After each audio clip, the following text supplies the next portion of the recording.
fresh ka naman. 'Di ba? Yan yung pwedeng sabihin sa inyo kapag kayo ay, kunyari, nasa labas, tas ang dami yung kinain na kung ano-ano, tapos, alam nyo yun, possible na medyo magkaroon ng amoy ang inyong mga bibig. Kaya naman, ito, ang laking tulong nitong nakita ko dito sa TikTok. So, ito, buksan natin, and ipapakita ko sa inyo kung ano nga ba itong sinasabi ko. So, ito siya. Sobrang dami nito na mga maliliit na toothbrush. Ayan, sobrang dami nito ha. So, ito, ay, kung ako nagkakamali, ito ay 12 pieces. Tama. Ayan, 12 pieces, itong ganito. And, tara, try natin itong isa. Kahit na nasa bahay naman ako, pero, tara, sige, subukan natin. So, ayan, buksan natin siya. Hala! Ang cute! Ang cute! Ayan, sobrang cute. So, ganito ang kanyang itsura. Nakikita nyo ba? Meron siya, ayan o, yan nasa gitna. Meron siyang toothpaste. O, diba? So, hindi mo na problemahin. Meron ka ng toothpaste, meron ka ng floss, meron ka pa nitong pangtinga. O, diba? Sobrang ganda nga. And ang liit-liit nga lang. Ang dami nga, diba? 12 pieces pa na ganyan. Dito ako na-amaze actually dito sa may toothpaste.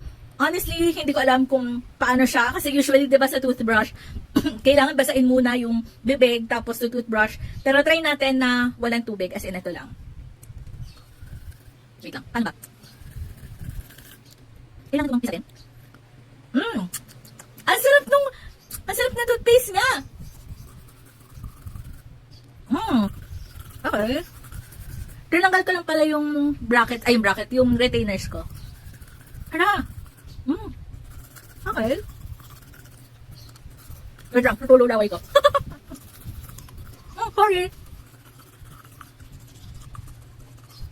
Alam ko may ring. Lasa talaga siyang toothpaste.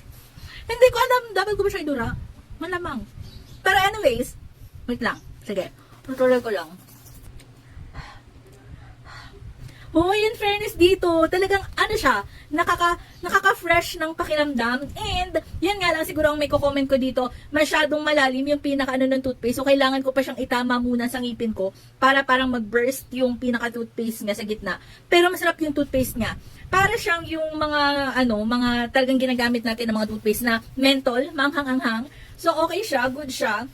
So, syempre, hindi ko naman nilunok yung dinula ko na lang dito sa may basurahan. Pero okay siya.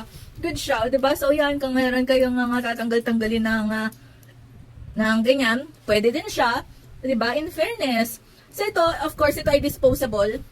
So, ayan, madami naman siya. 12 pieces naman yung nandito. So, kung gusto nyo ng ganito, maganda to, lalo na kung paalis kayo or mahilig kayo mag-travel or meron kayong pinupuntahan, magkaroon kayo ng ganito sa inyong mga bag. Kasi, kahit ganito na nga lang, kasi may instant na meron ng instant na toothpaste. So, ayan, i-check out nyo na, ilalagay ko dyan sa yellow basket. Check out na!